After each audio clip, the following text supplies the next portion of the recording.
Hello everyone, welcome to our channel. आपका हमारे इस चैनल पे स्वागत है। बात करेंगे हम इस वीडियो में बायोग्राफी ऑफ वसुंधरा राजे।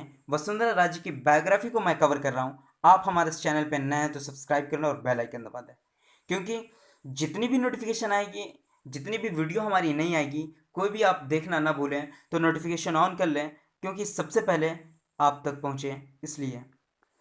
चलिए स्टार्ट करते हैं। हम वसुंधरा राजे के बारे में बताते हैं। ये वो महिला जो राजस्थान की पहली महिला मुख्यमंत्री बनी।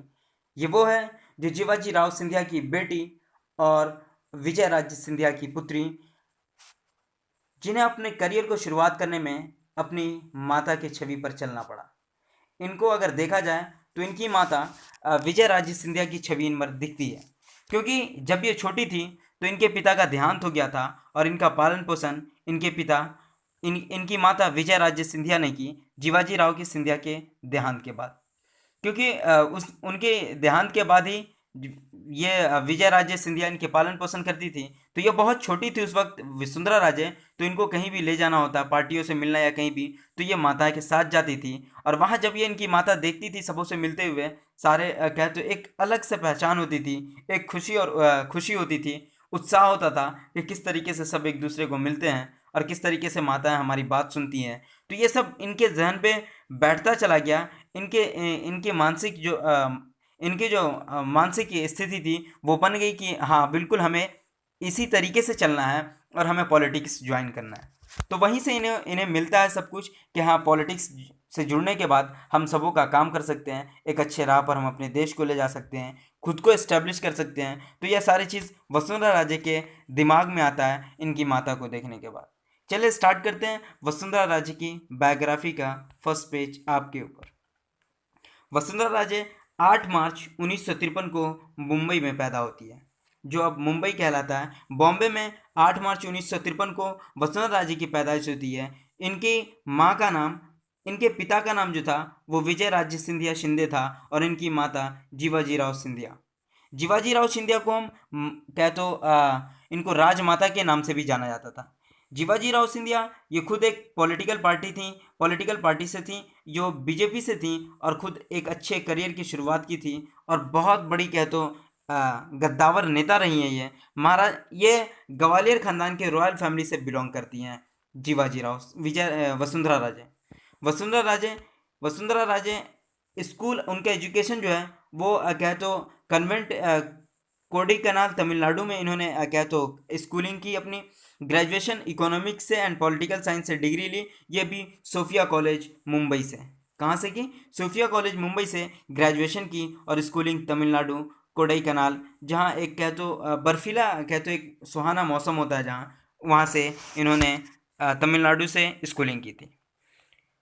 विजय राजे सिंधिया मैरिड, इनकी जो क्या तो शादी हुई थी वो राणा हेमंत सिंह से हुई थी। किससे हुई थी? राणा हेमंत सिंह, जो रॉयल फैमिली रॉयल फैमिली से थे, धौलपुर के रॉयल फैमिली से थे। 17 नवंबर 1972 को इनकी शादी हो जाती है, जो महज 1 साल के अंदर खत्म हो जाता है रिश्ता। वो भी क्यों? कि धौलपुर और सिंधिया परिवार में बहुत दिनों से ही, मतलब एक कह तो कंपटीटर रहे एक दूसरे के, मतलब एक दूसरे के अगेंस्ट हमेशा रहे कि बिल्कुल सिंधिया परिवार और कह तो धौलापुर के रॉयल फैमिली से बिल्कुल इन दोनों का एक नहीं बनती थी।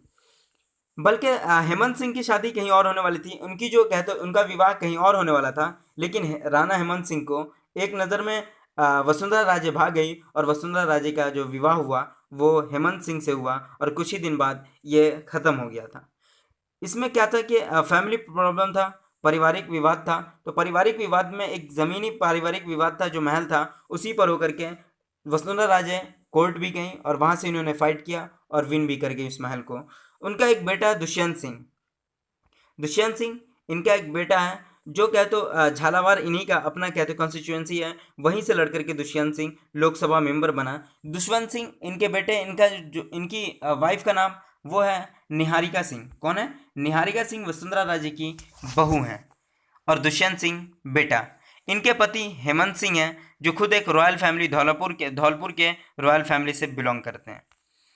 वसुंधरा राजे के सिबलिंग्स जो हैं यशोधरा राजे सिंधिया, इनके भाई हैं माधवराव।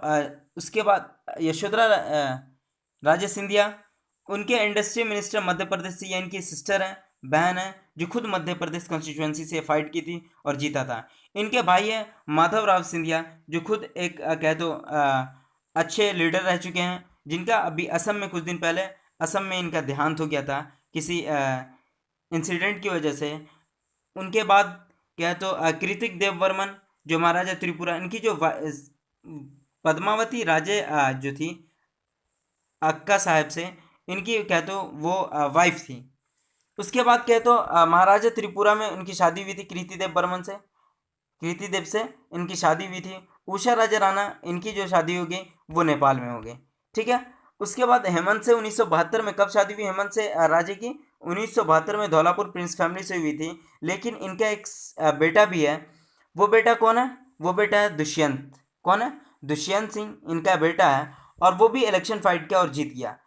यहाँ से 1984 से पॉलिटिकल करियर शुरुआत होती है विजय राजे सिंधिया की। विजय राजे सिंधिया की शुरुआत जो होती है पॉलिटिकल करियर की स्टार्टिंग 1984 में होती है और ये फाइट करती है इलेक्शन, लेकिन हार जाती हैं। फिर इनका स्टार्टिंग होता है 1985 में, ये इलेक्शन लड़ती हैं और धौलापुर से चुनाव जीत जाती हैं। ये कहाँ से लड़ती हैं? धौलापुर से चुनाव ये जीत जाती हैं। फिर उसके बाद क्या तो इनका करियर 1985, 86, 87, 88 फिर ये जीतती चली आती हैं और 1997, 98 में आकर के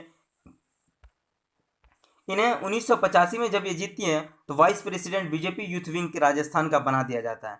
फिर 2 साल बाद 1997 उसके बाद जो होता है वो vice president of party state unit में बन जाती हैं। 1997-98 में ज्वाइंट सेक्रेटरी बीजेपी की मेंबरशिप में पार्लियामेंट। 2003 में प्रेसिडेंट पार्टी राजस्थान यूनियन बन जाती है। अब ये 2003 तक इनका करियर आता है। फिर स्टार्ट हो जाता है 2003 में। 2003 तक इनका करियर चलता है। 2003 में अब होता क्या है तो हम बताते हैं कि 1985 में जीतने के बाद ये 2003 में ये एक कह तो लोकसभा जीतने के बाद ये राज्यसभा की तरफ आती हैं। राज्यसभा मतलब राजस्थान की तरफ आती हैं और सॉरी लोकसभा से लेकर विधानसभा तक करियर शुरू होता है। लोकसभा जीतती हैं फिर विधानसभा की तरफ आती हैं। तो विधानसभा में ये 2003 में इलेक्शन लड़ती हैं। इलेक्शन जब ये लड़ती हैं राजे, तो ये 1998 से 2004 तक का जो बात होता है वो बहुत डिफिकल्ट चलता रहता है। 2003 में इनको अब इलेक्शन फाइट करना होता है। 2003 में इलेक्शन फाइट करना होता है तो बहुत गद्दावर नेता सब रहते हैं बीजेपी के अंदर, लेकिन कोई इसके अगेंस्ट रहते हैं तो कोई इनके सपोर्ट में रहते हैं। अब इनके अगेंस्ट में और सपोर्ट में सब रहते हैं, एक दूसरे से अनबन होती रहती है। लेकिन 2003 में जब 1900 जब कहते हो रूलिंग पार्टी में बीजेपी थी और अटल बिहारी वाजपेयी उस वक्त प्रधानमंत्री थे, तो इन्हें ही कहा गया था कि 2003 का इलेक्शन राजस्थान का फाइट करना है। राजस्थान के अंदर कांग्रेस का इक्का चलता था, जहां अशोक गहलोत का इक्का चलता था। इससे पहले 2003 से पहले 1998 में अशोक गहलोत विन करते हैं और वहां से उनका करियर स्टार्ट हो जाता है। अशोक गहलोत भी खुद एक युवा नेता बनकर के आए थे, जो संजय गांधी के खुद आंखों का तारा, राजीव गांधी का राइट हैंड, तो सोनिया गांधी के सबसे करीबी था। तो उसके बाद हम बात करेंगे विजय राजे सिंधिया। ये खुद एक यंग लेडी थी और इन्होंने खुद स्टार्टिंग किया था अपना करियर। इनके जो कह तो इनका करियर स्टार्ट हुआ तो उस वक्त भी क्या है तो ओल्ड गार्ड जो भी थे बीजेपी में, सबों को बाहर करना था, सबों को एक अलग रास्ता दिखाना था और यहाँ पर लेकर आना था यंग को। तो यहाँ दिखी वसुंधरा राजे। बीजेपी का राइट हैंड बनने के लिए वसुंधरा राजे ने बहुत कुछ किया, सबों को बाहर निकाला जो भी इनके अगेंस्ट थे और खुद अपने आगे बढ़ती चली गई। 2003 का इलेक्शन होता है और खुद फाइट करती हैं तो 200 में से 120 सीट लेकर के आती हैं और गद्दी पर बैठ जाती हैं। और 2003 में ही स्टार्टिंग होता है, पहली महिला मुख्यमंत्री बनती है वसुंधरा राजे। वसुंधरा राजे को फाइट करने का इलेक्शन, वो भी बहुत कुछ सब एक दूसरे पे कह रहे थे कि किस तरीके से लड़ा जाएगा। तो इनमें कहानी ये थी कि 2003 में इनका साथ दिया था, तो वो दिया था जसवंत सिंह और भैरव सिंह शेखावत। भैरव सिंह शेखावत खुद सीएम रह चुके राजस्थान के। उन्होंने कहा था कि वसुंधरा राजे को फाइट कराया जाए, लेकिन अटल बिहारी वाजपेयी कहा उनको कैसे फाइट कराया जाए, वजह क्या है। तो मैं बताता चलूँ कि उस वक्त वोट बैंक सिस्टम चलता था। वोट बैंक सिस्टम क्या होता है कि हम जिस कास्ट से उस कास्ट का वोट देगा, फिर उसके बाद अदर कास्ट के हमारे पास जो नज़दीक होंगे उनका देगा। तो इस तरीके से सब एक दूसरे से देंगे। तो ये बातें चलती आ रही थी।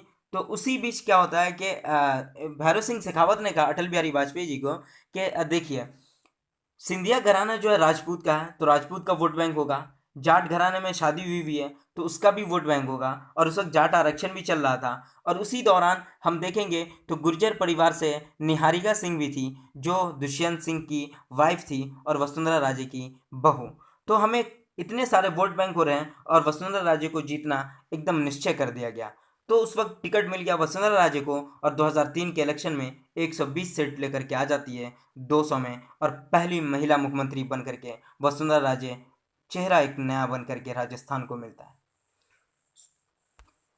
2003 से लेकर 2008 तक इनका सेशन चलता है, लेकिन 2008 में इनको उखाड़ फेंकता है अशोक गहलोत।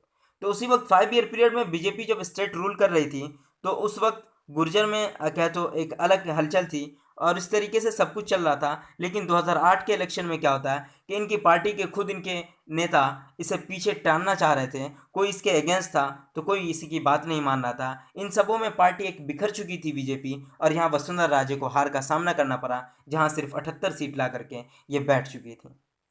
उसके बाद इसमें 96 सीट ला करके क्या लगभग 96 सीट लाना था, जिसमें 5 सीट शायद कांग्रेस को नहीं मिल पाती है, तो कोलेशन करके गवर्नमेंट बनाता है कांग्रेस पार्टी, और अशोक गहलोत फिर से 2008 में मुख्यमंत्री बनते हैं और 2013 तक रहते हैं।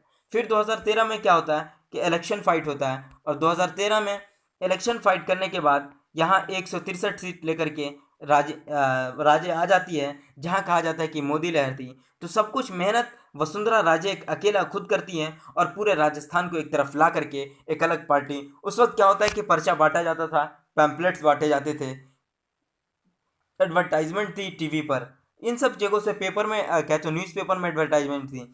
तो इन सबों से एडवर्टाइज कर करके लास्ट में होता है कि 163 सीट, 200 में 163 सीट लेकर के वसुंधरा राजे आती है, और फिर सेकंड टाइम दूसरी बार मुख्यमंत्री बन जाती हैं। फिर उसके बाद क्या होता है कि 2013 में बनने के बाद 2018 तक का सेशन चलता है, और 2018 में फिर अशोक गहलोत की वो लहर चलती है, जहां कांग्रेस डूबती हुई नैया एक रहती है, तो अशोक गहलोत एक नैया को पार लगाने के लिए 2018 का इलेक्शन खुद अपने दांव पर खेलते हैं, जहां अशोक गहलोत फिर मुख्यमंत्री बनते हैं तो सचिन पायलट उप मुख्यमंत्री बनते हैं। इस तरीके से राजस्थान का करियर चलता रहता है। वसुंधरा राजे खुद एक कह तो रॉयल फैमिली से हैं, लेकिन इनका भी करियर 2008 में जब डूबता है तो 2008 में इनसे इस्तीफा की मांग चलती रहती है कि तुम इस्तीफा दो। वसुंधरा राजे 2008 में जब हारने के बाद 2009 में कहा जाता है वसुंधरा राजे तुम इस्तीफा दो, और इस्तीफा देने की बात मांगते मांगते वसुंधरा राजे को गुस्सा आता है और अपनी 56-57 विधायक को लेकर के दिल्ली चली जाती हैं, जहाँ बीजेपी को फिर एक झटका लगता है और कहा जाता है कि नहीं, बिल्कुल ऐसा नहीं होगा। फिर लास्ट में आकर के 2010 में वसुंधरा राजे खुद इस्तीफा दे देती हैं, लेकिन ये पार्टी से अलग हो जाती हैं। बाद में फिर राजनाथ सिंह खुद आकर के इनसे मनाते हैं, पहले अगेंस्ट थे राजनाथ सिंह, लेकिन बाद में आकर के इसे मनाते हैं। फिर हाथ पांव जोड़ने के बाद वसुंधरा राजे फिर अपनी पार्टी के लिए काम करती हैं और 2013 का इलेक्शन जीत जाती हैं, जहां 162 सीट लेकर के आती 163 सीट लेकर के आती हैं, और फिर वसुंधरा राजे का डंका चलता है। फिर इसके बाद 2018 में इलेक्शन हारने के बाद वही अशोक गहलोत, फिर वसुंधरा राजे, और इस तरीके से चलती हुई कहानी आ रही है राजस्थान की। फिर हम मिलते हैं नेक्स्ट बायोग्राफी के साथ। आप thank you so much, thanks for watching. आप अगर हमारे इस चैनल पे अभी भी नए हैं तो सबसे पहले सब्सक्राइब कर लें और बेल आइकन दबा दें, क्योंकि जितनी भी नोटिफिकेशन आएगी वो आप तक पहले पहुँचे, तो नोटिफिकेशन ऑन कर लें। ज़्यादा से ज़्यादा लाइक करें, सब्सक्राइब करें, शेयर करें। Thank you so much.